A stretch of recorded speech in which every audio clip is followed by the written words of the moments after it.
Pokoknya kalau ada yang nanya, yang ngebedain sama Mau Nggak Mau 1, nah yang pertama itu kan kita mendirect 29. Di yang kedua ini, alhamdulillah karena kita mendapatkan banyak sekali dukungan dengan teman-teman yang mau bergabung menjadi director, dan juga episodenya diminimalisir aja, tapi ceritanya juga nggak kalah serunya gitu. Alhasil gue di season ini mendirect 4 episode. 4 episode dengan tema lorong waktu.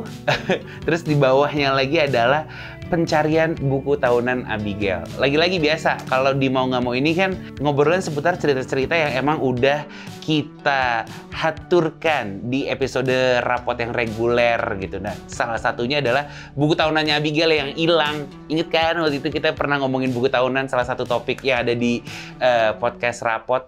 Podcast rapot, topik rapot gitu.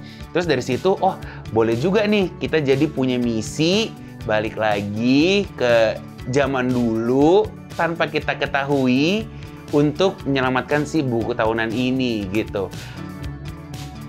Yang menarik dari menulis ini itu adalah karena satu adalah riset-riset tentang nostalgia di era itu. Jadi ya kebetulan itu zaman SMA gue juga di tahun-tahun itulah. Jadi untuk musiknya, untuk skenanya, cara mereka berpakaian, terus habis itu apa sih yang tren di saat itu kita kayak benar-benar berusaha nginget lagi nih, kayak oh iya dulu ada tempat nongkrong ini, ada tempat nongkrong itu gitu, misalkan kayak gitu. Maksud gue ya kita stay di sini aja, buku tahunannya nggak usah kita tebus. Nah, buku tahunan ini jadi penting banget karena salah satu memori yang bisa kita bolak-balik lagi gitu, nggak cuma ada di otak doang liatnya. Menjulurlah tiba-tiba cerita personalnya Abigail yang ngomongin seputar almarhum bokapnya gitu. Untuk bagian Abigail itu sendiri adalah bagian yang bisa dibilang cukup dramatis, cukup sentimen juga, dengan dia reuni dengan bapaknya gitu. Dan itu buat gue sih itu butuh pengalian emosi sendiri juga ke gue, mencoba merasakan apa yang dirasakan Abigail, dan juga gue ngobrol banyak sama Reza untuk mentranslate ini enaknya gimana ya Za. Ini tuh bagian yang memang gue sama Abigail dan Reza tuh banyak banget tektokan untuk ini bisa dalam takaran yang pas dramanya gitu sih. Abigail ngomong, Aca kenapa? Terus kan Papa ngomong tuh, nah bagian itu. Nah pas akhirnya jadi ceritanya gue beneran deg-degannya gini, gue lebih ke Gel, lo nyaman gak nih ngebawain ini gitu? Karena kalau enggak, jangan ya gitu. Karena ini kan cerita asli, ya emang udah gak ada bokapnya gitu. Apakah nanti takutnya lo jadi kesedihan banget pas lagi acting atau gimana gitu. Tapi Abigail kayak, enggak apa-apa kok gitu. Dan gue waktu itu beneran bilang sama Abigail, lo mau kayak gimana nih? Gue ngikutin lo aja untuk ngetek suaranya pas bagian telepon itu. Apakah lo mesti pair sama si Bimo gitu? Shout out Bimo, terima kasih sudah mau ngisi di Mau Nggak Mau 2. Atau lo mau sendiri, atau gue nggak ada, atau gimana gitu. Sampai akhirnya, ya udah ketemulah format, yang penting ada lo Za gitu. Nanti apa yang ada di skrip tuh gue akan bayangin gitu. Kayak seakan ngomong sama bokapnya. Wow, itu pas lagi rekaman ya, kita semua seperti manajemen kolbu ya gitu. Karena beneran Abigail beneran kayak ngobrol sama bokapnya lagi gitu. Misalnya ketika lo punya kesempatan untuk ngobrol lagi sama orang yang udah nggak ada gitu, dan lo minta maaf dan lain-lain gitu. Dan itu beneran one take oke. Ya udah, this is it. Udah Gil, makasih ya gitu. I love you too, Pak.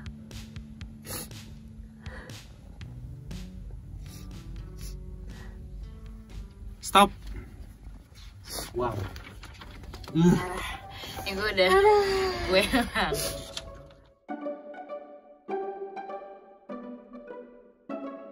sangat menarik buat gue kerja dengan 4 director yang berbeda. Semua tuh bener-bener punya stylenya masing-masing. Dengan Reza Candika, ya tentunya karena gue udah pernah dan sering sama Reza Candika gitu.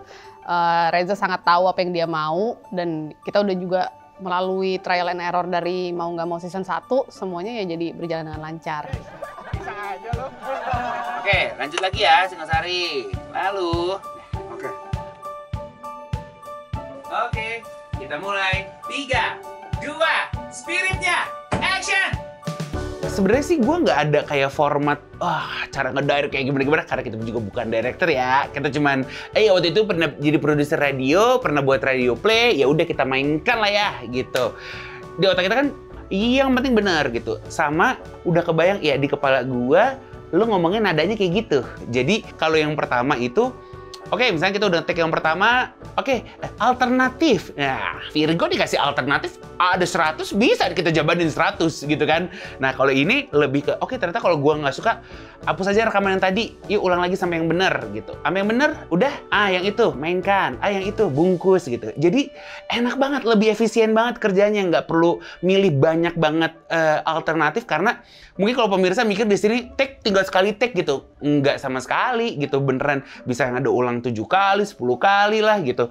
Dan yang di sini gue senengnya gue udah bisa, ini gue nggak akan pakai rekaman yang tadi, langsung ke operator kayak buang aja yang tadi, yang ini nih simpan gitu.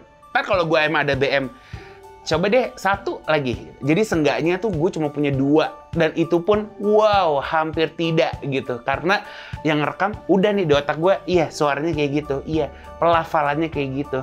Jadi aku merasa senang sekali karena aku tidak sepusing yang lalu gitu. Aca mau kemana? Makan Taco Bell kali ya? Tuh kan masih tidur. Oke bang, kita kejar teman abang yang baru berangkat tadi tuh. Maksudnya salah apa nih dikejar? Aduh. Nah ini dulu deh, ketua kelas dulu, ketua kelas. Beri salam. Selamat pagi Bu Nana. Kita take yang teriaknya dulu aja ya.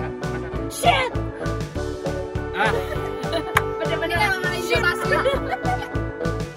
Jadi pertanyaannya, betul Anda sudah mendengarkan semua episode Mau Nggak Mau 2? Anda yakin?